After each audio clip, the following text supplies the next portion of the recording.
O Arjuna, whenever virtue, dharma, declines and vice, adharma, predominates, I incarnate as an avatar.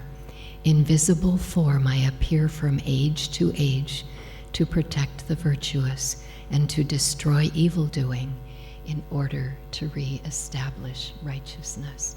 And we're all here for that very reason in our lineage of not one avatar on the altar, but 5 of them. That seems mystifying that, of all the 3 worlds, as it's said, we have the best karma, the best good fortune, the best devotion to have drawn this path. And some of us in this room have had direct experience with Swamiji, whom I'll be sharing about, because it seems like with every satsang, it comes through even more clearly that there's such a longing of the heart to know Swamiji, who he was. And, to be honest with you, I always sort of minimized my time with him. Those times were precious to me, but it's only been on this trip in Mumbai, Delhi, and now here in beloved Pune to share these stories, and each time to see how precious they are. And although maybe some of these stories were only me and Swamiji, whatever he did, there was a universality or even an impersonality to his most personal interactions, and that he wasn't just personal. If he felt our soul, our spirit needed to be reinforced that way, the attention was right there. And yet, as you'll hear in some of my stories, if it got a little too personal, he would balance it by withdrawing a bit. I'm going to stand up.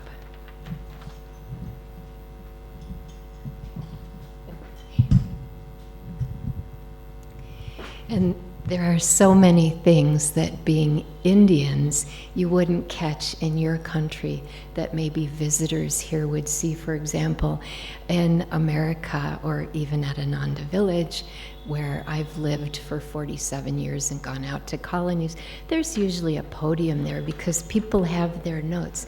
Indians, they don't really use notes. Their brain is their podium, right? So that's funny. And I only made notes so you wouldn't be have any shortcuts on these beautiful and special stories. Thank you, thank you.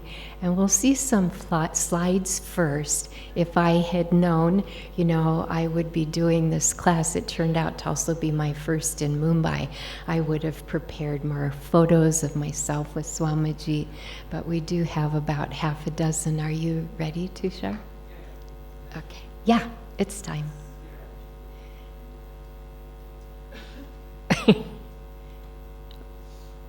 Will they show on? Oh, you have to turn around. You have to turn around. Who knew? Okay, this one is pretty well known at Ananda. It was in 1978. I came in 1976. And obviously there was a little performance by these little girls who are now in their 40s, and you'll see me just right behind Swamiji.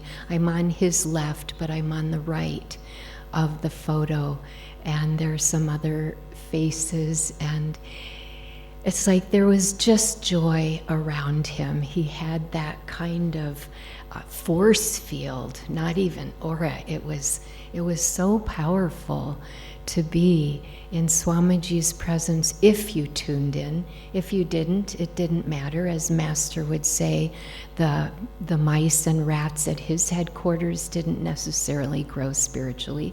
They weren't putting out energy to tune in. And the next one.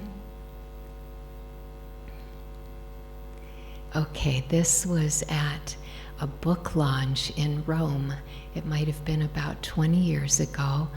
And to my right, that would be on the far left as you see it, is Lila, who was his cook for many, many years. and just gave so much devotion and conscious energy to all her cooking. But here I was again in Swamiji's life force. And we were singing, and I could barely keep my mind on the song or the notes or anything. So that was a dear, even though indirect, experience. And the next one? Okay. A Blessing by Swamiji. And this was at the Crystal Hermitage. In front and to the left would have been the swimming pool with gardens all around. To the right would be Swamiji's apartment. And it was a time when people formed a line. It's what we would do. And it might be literally a couple of hours where he was just blessing people. And some people would hold back in honor of him, thinking, well, he must be getting tired. Although we can tell, we can date a bit. I can't see as well his color, but he's not in the nice Swami yet. And so his health might have been stronger at that point. But as it ended up, even those people holding back would just get in line because it was such a precious opportunity. Next slide. Okay, this is most dear to my heart. In Malibu, this was a performance of the Peace Treaty. And to the left is my father. This was a dream come true for me. I had always wanted him to meet Swamiji. And I wish this had, this evening was a happy ending. It was a wonderful performance. But my father never quite accepted that I left the religion I was born into to become a yogini. But it was a very gracious meeting, and it was this deep fulfillment in my heart to have my earthly family meet my friend and guide, Swami Kriyananda, and the founder, and the reason that we're all here together in this room. Next slide. Okay, you might have seen this in a flyer. And this is a special photo, not only because Devakiji is gracing it to the far right, but also you just see how lives play out. He had done a satsang. We were getting up to leave. This is it used to be called Swamiji's Dome, but then it became the Crystal Hermitage Dome when it expanded to the dining room, bigger kitchen, his apartment, recording studio, all these other parts of it, and even rooms and tiny apartments off a side wing for staff to live. So some of these people are now in what we call the AAC, which is the Ananda Astral Community. We have the ABC, the Ananda Virtual Community as well. But a couple of these people have moved on. One lady there is very ill with advanced Parkinson's, and we just see people's lives playing out and their karma, but you still see that soul shining through. And this, of course, was a special moment because Swamiji took my hand. I had a little bit of a frozen expression on my face. I think I was in usually 3 states around him. 1, timid, nervous, and shy. That's just 1. It sounds like all 3, but no. 2, I would completely forget myself, and that child would blurt out what I really felt. And 3 was, of course, the best one, which was to be relaxed in his presence and be able to absorb as best I could the fullness of what he gave to people if they were open to receiving. So, moving on. Okay, this has quite a story. This was in about 2011. As you can imagine, and as you may have experienced here, anytime Swamiji traveled and he came to one of our centers or some pilgrimage place or some lecture hall. It was a big event because his energy was big and the environment would match it. He had come here to Ananda, Sacramento, where I lived for 2 years. You can see Devi just all aglow, Jyotish behind her. And there was a special dinner prepared for Swamiji that night. I was allowed the sacred dharma of making the salad for Swamiji. And some of you know that I have a bit of a creative nature. And so I didn't just make a salad. I didn't put just vegetables on a platter. You can see a little bit, why is there the top of a pineapple on the salad? Because it wasn't just a salad, it was a pastoral scene. And I have not seen asparagus in this country. You know what it is, right? Okay, so there's a little log cabin made out of asparagus. There is a very large beet for color. It had been steamed. And then on top of the beet, in small green peas, I had put the joy symbol. There was a flowing stream with a border of slices of cucumber, and the grand finale was there were little tiny sheep made out of cauliflower, and they were stuck together by toothpicks. And so that's that's the story as I presented this to Swamiji, which you are seeing. And perhaps we could even say Devi Ji's expression was surprise, if not shock. It was a most unusual salad, and Swamiji, of course, with his graciousness, said thank you. Okay. Now I'm trying to see what it is. Okay. Okay. Okay. All right, so now, having already started with stories, and they're not long. Some of them are a little longer than others. Some of them will just take seconds. But I had the interesting karma, and I think I still do because I'm here right now, to show up at different Ananda communities when they were just starting, and to also be a part of them with a little bit of planning. Ananda Los Angeles started out in San Diego because we couldn't get too close to Los Angeles because there were still tensions. This is 1987 I'm talking about. And so we just went a little more south and helped out at the starting of Ananda Dallas, showed up at Ananda Italy long before we got to Assisi, and that's where this first grouping of stories will happen. We said we were near Lake Como, but we weren't all that near. It might have been an hour and a half. There were some trains and buses to take, but we had the blessing of being given, our startup group, a summer villa. And I know you've heard those stories probably from Nayaswami Dhyanaji, that you'd go up to bless yourself with the holy water at the altar and it was frozen, because this was a summer villa and we lived there through a winter with snowdrifts taller than we were.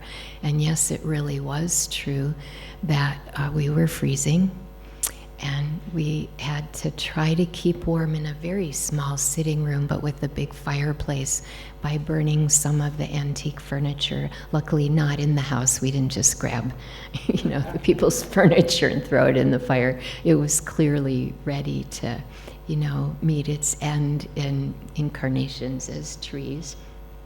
And okay, a lot of these stories, they just happened to happen. So Swamiji would travel to Sorrento, and a group of us were there. And I thought I would go out one afternoon and just see what the busy streets were like. Who do I run into? 3 guesses. One guess, Swamiji, just strolling along all by himself, shopping for socks. Now, a lot of you probably don't know this, and it probably has no great importance, but Swamiji had very, very small feet. They were about a size 5 women's. It was not easy for him to find shoes, let alone socks, and so he was shopping for socks. And I mean, what an incredible opportunity. The most important person in your life is headed toward you in a foreign city on a busy street. And so we walked along together.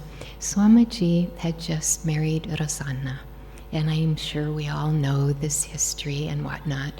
And remember, this was decades ago, and it was a time when people were a little more touchy-feely, so I took his arm, and also to help him walk and be steadier, because those were also the years when he had very bad arthritis in his hips. And so we're walking along, and he said, there's a woman right now who's watching us who knows that I was just married, and so maybe we should keep a little bit of a distance. And it just struck me how many ways he honored Rosanna and how aware he was to just keep a very pure and beautiful energy. We did end up in a little restaurant together. We had lunch together. We just chit-chatted. I wish I remembered everything or had written it down, and probably in the box of notes I have of him, there's something there. And my plan, as Adityaji knows, is to write a book about Swami that is in progress. It might take a while, and I can tell you the title if nobody will steal it. Swami Kriyananda, Friend and Guide. Actually, let me add to that, remembrances of Swami Kriyananda, Friend and Guide. And I also want to thank Anil for this program, because he watched the Mumbai talk also of Swamiji's stories called My Time with Swamiji, and so I decided to surprise him.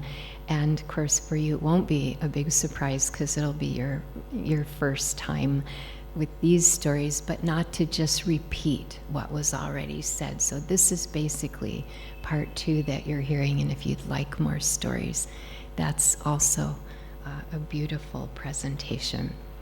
So we're in this magnificent summer villa, incredibly designed landscaping, a sloping hill, a bit of a little pool as you walked further down, very well cared for, and a guest house.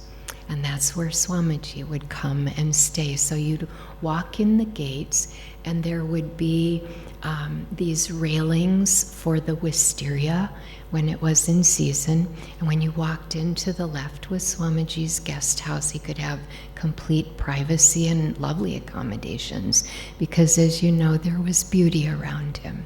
That was an important expression of the Divine Mother. And then more the lodge, the guest house on the right. And I just showed up at the right time, right place. I had been traveling and ended up staying 1.5 years, as you know, sometimes happens. Swamiji was not all work and no play. He was a wonderful balance of both. So there would be parties.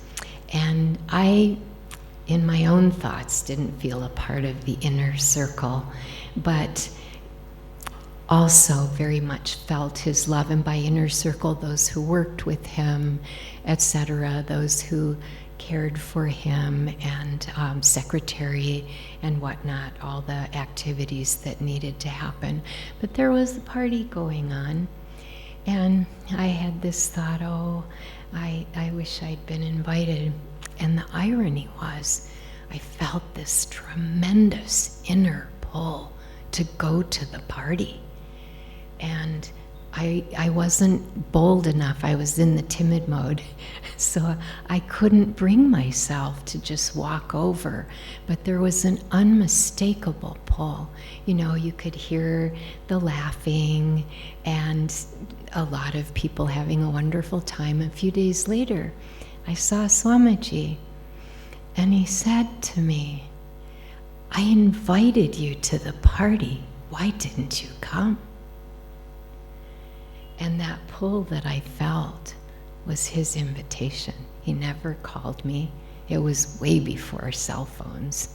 And I think we only had one phone in the whole retreat building. And it was downstairs, so when you had a phone call, it was quite public. Whoever was in the hallway was a part of your call. And so it just gave me a sense more of the levels that he worked with us on. He liked to go shopping, and it wasn't uncommon for him to buy gifts for people. And one of those times, I happened to be one of those people. What made it special was not that Swamiji got me a gift and people were telling me, Liladevi, Swami bought you something. And he had this big bag and all these little presents in it. And he wanted to give it to me himself. And it was that gesture. It wasn't the words. And the words were, Liladevi, I have something for you. And what he handed me, it was this big. It was just a little plastic container of a kind of a gel of a perfume. And I opened it, and it indeed smelled very astral. We've heard the term, perhaps, that some saints, when they pass, the body exudes, it's called an odor of sanctity. And that was my sense of what that perfume smelled like. And so every time I would use it, I would, of course, think of Swamiji. And then, of course, as things in this world pass, I finished it. And to this day, I kept the little container in a box of keepsakes, my spiritual keepsakes. So, it was Swamiji's birthday. We were all still at Ananda, Italy, and it was either Devi and some of you might remember Patricia London, who made this exquisite birthday cake for Swamiji. People had come, it was announced, so it was a special weekend for Swamiji. It was in the middle of May. As we know, the wisteria was in full bloom. It couldn't have been more idyllic. It was like living in a fairy tale, except that in the winter we froze and we had to fight over who got the eggs. And we would joke about the kind of bread rolls that we got. We named them bambala, which is, you can guess, they were bombs. And we could also use them for doorstops because that's how they kind of felt going down your throat. But all of that said, our joy levels were, thank you for the sound effects there, were deafening, were just off the chart. And so here we were, celebrating Swamiji's birthday. Everybody had a role. Some people made the cake, some people set the table, and it was a long table, you know, with the wisteria, just creating this scent, this magic. And so often with Swamiji, you felt like you were already in the astral plane. So we had a procession, and he was asked to walk down this path from the entryway, the big metal gate, and then to walk toward the retreat area. I was sitting there with the guitar. I had written a song for him, and it was to honor him. And if you don't mind my creaky voice, and in Italian, Buon compleanno, buon anniversario, Swami Kriyananda, grazie a Dio per te. So everyone was singing that. People were throwing rose petals at him. The wisteria didn't want to be left out. And we're clapping and just clapping. And when Swami gets to the part walking right in front of me, what do you think he says? Oh, I have to tell you what the words mean. Buon compleanno, happy birthday, happy anniversary, Swami Kriyananda. We thank God for you. So he's walking past me and he says, really kind of understated, okay, that's enough. And I had the sense of, okay, that was one of maybe those overly personal ways of relating to him. And we were cheering Swami Kriyananda, and he always gave everything right back to the Divine Mother. So in my year and a half there, I did return a couple times to the village, having this business ministry of flower essences to look after and make sure everything was going smoothly. And Swamiji said, come and say goodbye. Come to my door before you leave. And so I was already all packed. My ride was waiting. I boldly walked in the guest house. I knew which door was Swamiji's bedroom. I knocked on it. He was obviously in the middle of something. So all he did was stick his head out. And I gave my sort of apology. Swamiji, you asked me to come say goodbye to you. And he said the dearest words to me in any language, I love you.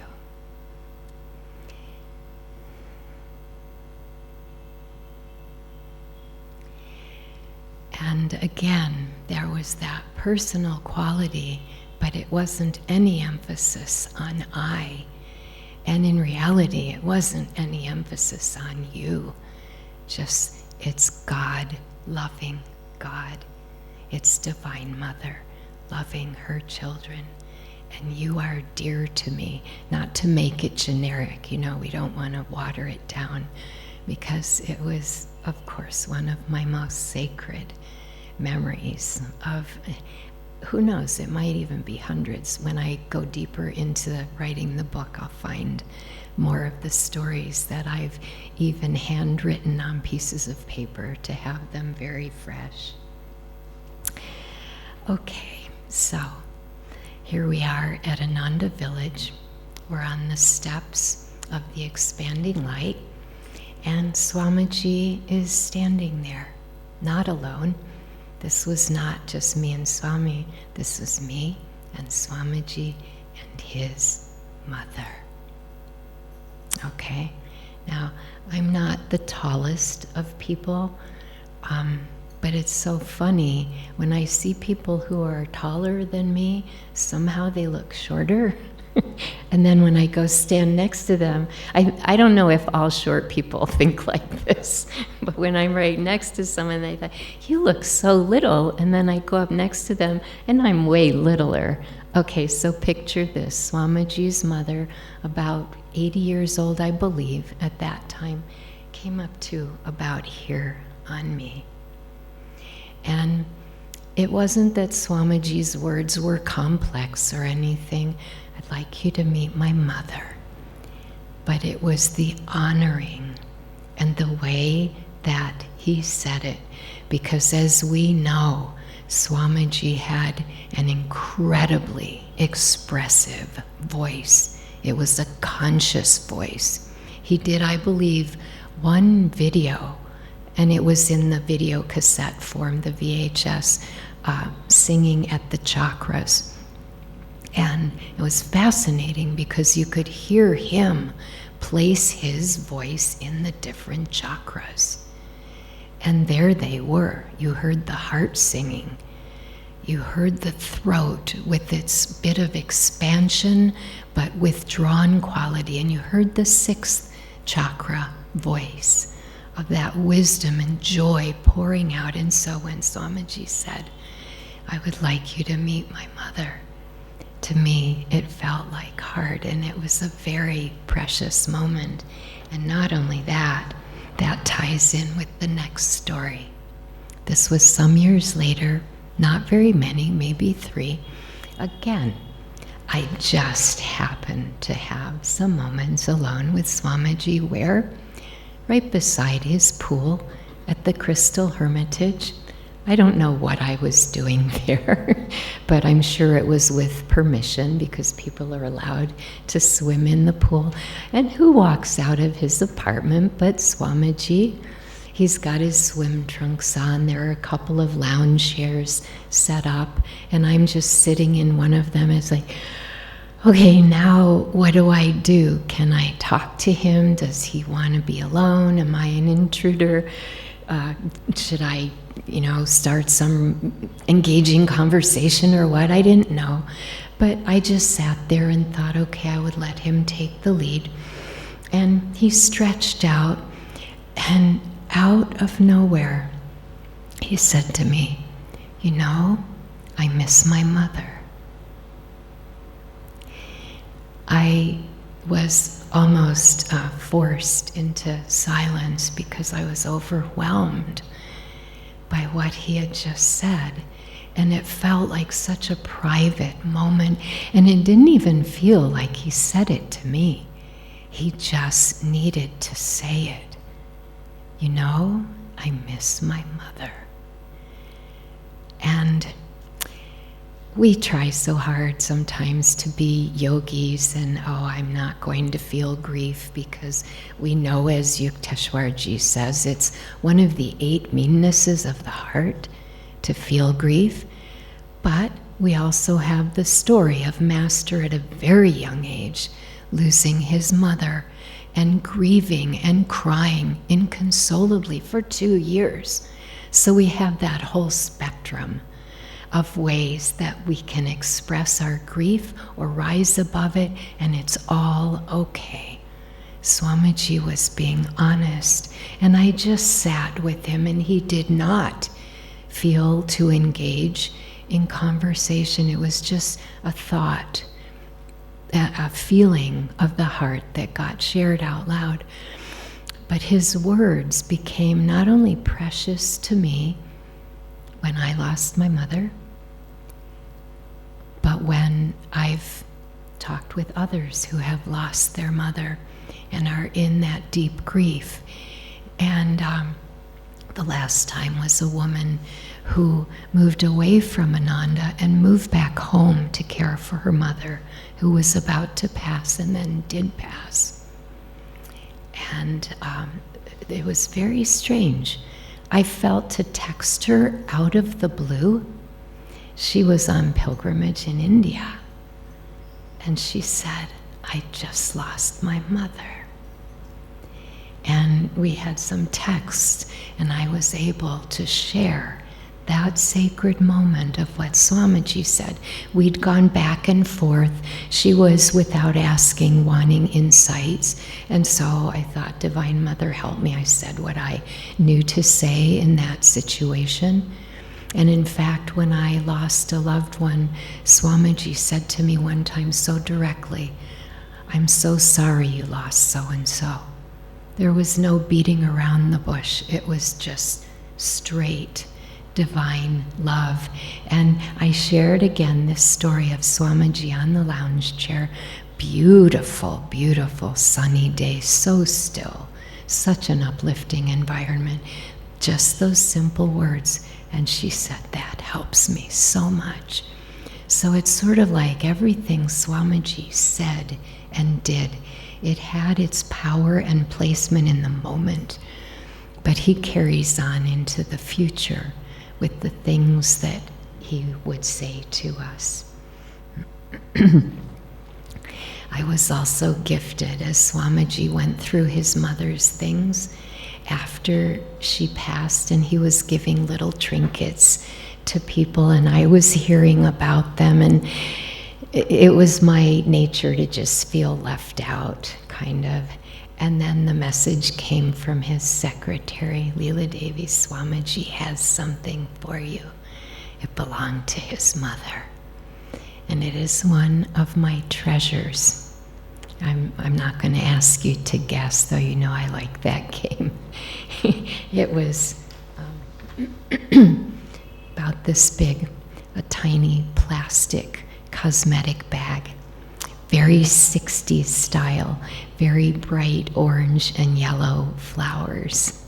And I used it for a while, and then I thought, this is really too sacred. This goes in my spiritual keepsakes box. And so I have Swamiji's mother's makeup bag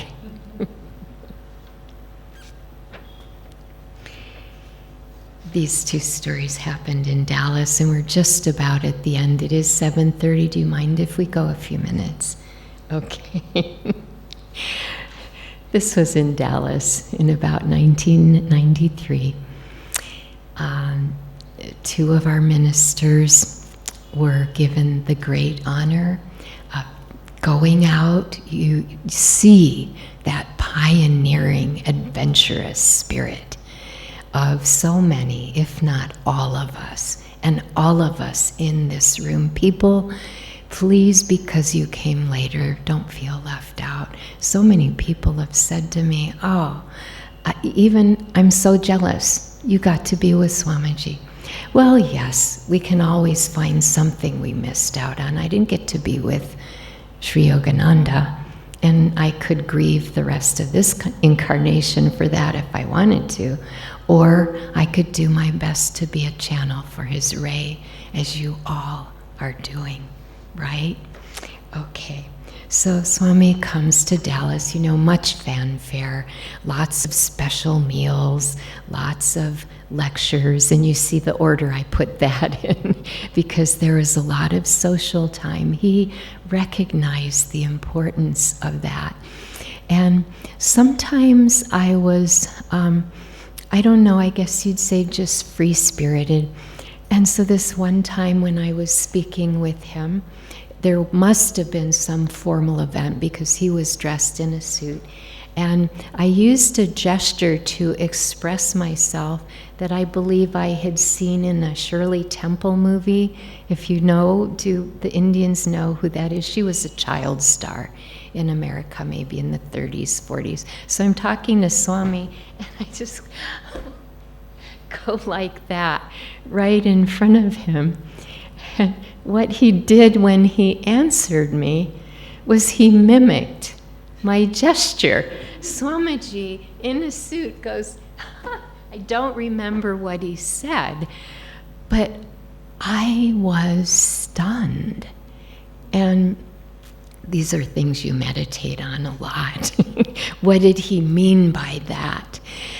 Was he showing me something subconscious that I didn't know I was doing that maybe could use a little more dignity?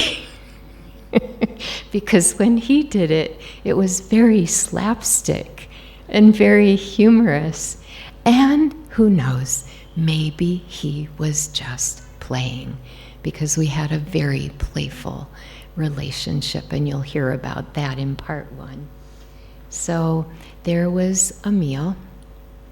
Again, I was invited. I was a little more on staff this time because the two ministers went out to Dallas, first 3 months in Austin, but we found, wait a minute, the devotees are in Dallas. That's where we should be. And so we migrated a bit north, but it came so strongly into my head. They have no one to play guitar for the festival. I should volunteer. So I get in my little Toyota Tercel and drive 3 days across the country to help with the festival. And so that's what we did there. And so here we are again seated at this very elegant table.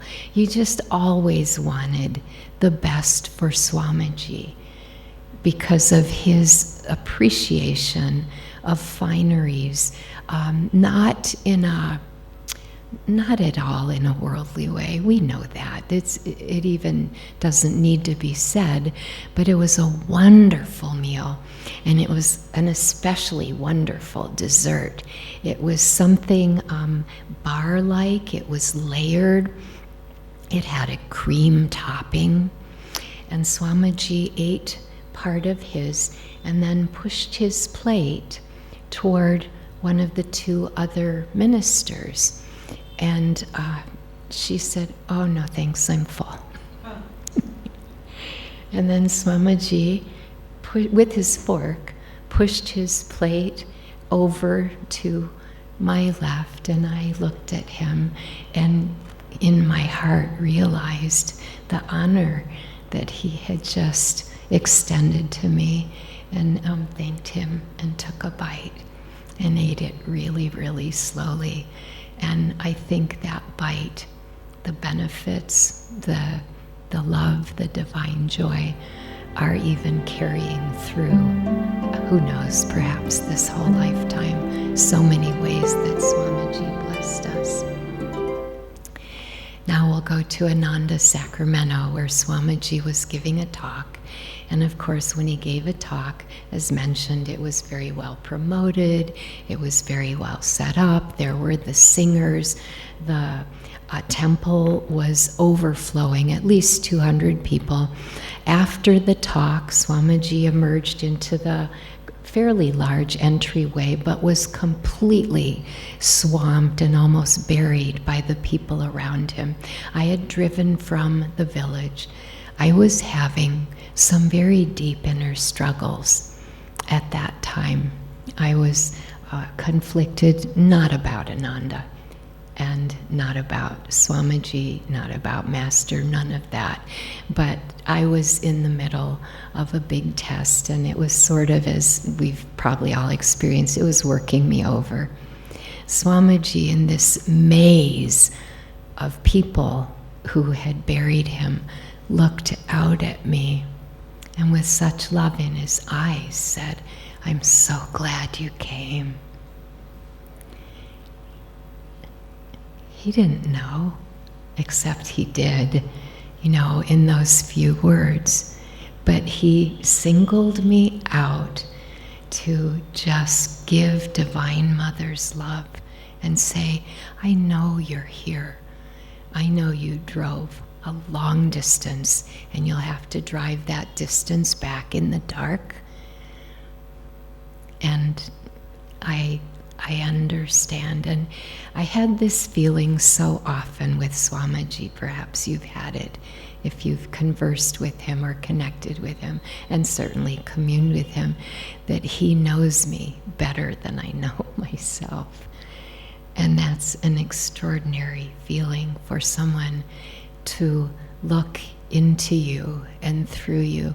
And what Swamiji would say, more toward the end of his life, it's interesting how what he would say to us would evolve in some ways. And he would say when he sees someone in crisis, someone really suffering, he visualizes that person merging with God and seeing the end goal. And that end goal awaits all of us. So can you imagine looking into the eyes even of his photos? He's still there. And him seeing that in you. I see your moksha. I see your liberation, your freedom. I see the end, the funeral of your sorrows, basically. So we know the story probably from the path of Swamiji being a monk back then. Of course, I wasn't there at that time, so those stories have ended. And there, it was a room full of monks. It was Master talking to them. And James Colliard had just left the room, a very kind, gentle man with a lot of love in his heart, apparently, and a very serious physical condition of spasms, so a spasmodic body temple. And Master said of him, he too will find God because his devotion is so pleasing. And then he said to that room full of monks, become Jivan Muktas. And so, through Swamiji, that is our message tonight. All of you, all of us, let's become Jivan Muktas. God bless you all. Om Jai Swamiji.